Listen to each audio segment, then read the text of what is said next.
We have an ongoing situation in Zambia.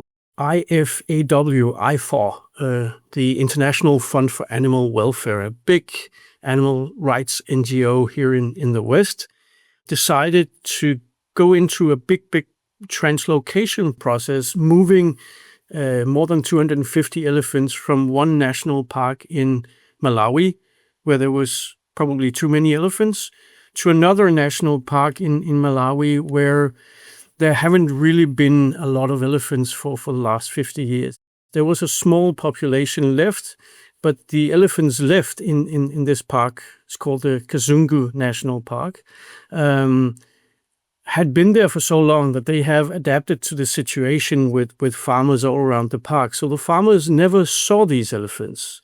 The first move was to move 4 bulls from the other park to Kazungu.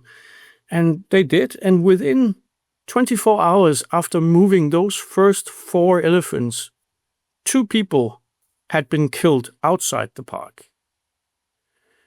Now, this was the very, very beginning of everything. And you and I may think, okay, maybe that would make them stop and rethink the whole thing. Because clearly, these elephants had no idea that they were supposed to stay within the invisible boundaries of the park. And maybe if you moved more elephants, you would just expand that problem. These people who are family-run farms, and they are running these farms with hoes and buckets and spades. That's it. They have no tractors. They have no oxen to pull a plow or anything like that. It's pure manual labor. So the entire family is involved in maybe cultivating 3 or 4 hectares of corn. And this is their entire livelihood and their entire food supply for the year.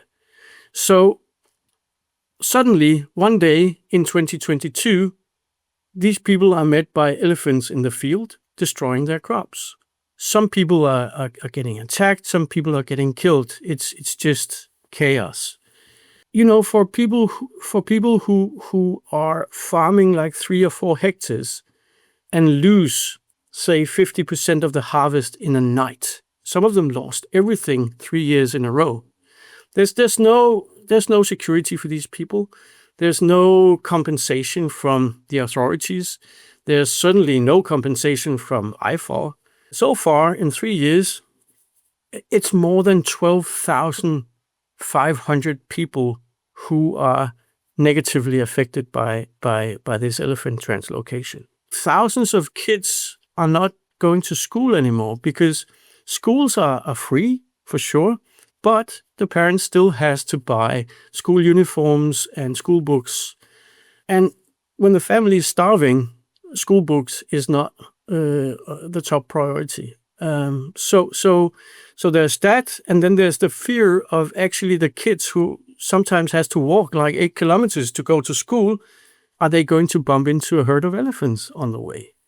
You can go in and look into IFAW's figures, because they're registered in the US, and due to US legislation, they have to have some transparency about how much they raise. Over $100 million, yes. I think. Yes. And the translocation of these elephants, as far as I could find out, cost them less than $2 million. That's a healthy margin. There's a healthy margin. And I looked into typically the management of these organizations have extremely nice salaries. They make a lot of money. In contrast to one of the widows I met down there, who was 23 years old, had a child who never met his father because he was killed while she was pregnant with their first child. And she now has to live, as a farm worker, and makes maybe $300 a year. And they couldn't even, she approached them, and all she met was arrogance. She didn't even get $100 in funeral aid. I mean, this is where we are at.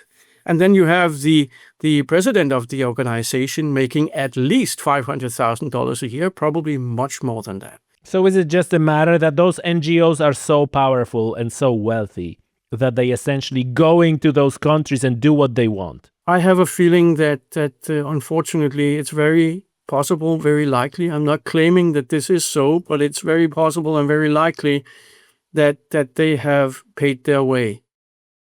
So the only solution I see is that IFAW steps in and assumes responsibility and says, let's get this fence up, because everything is possible. It's just to pay for a fence. That would What be, are the chances that they're going to do this? I have no idea.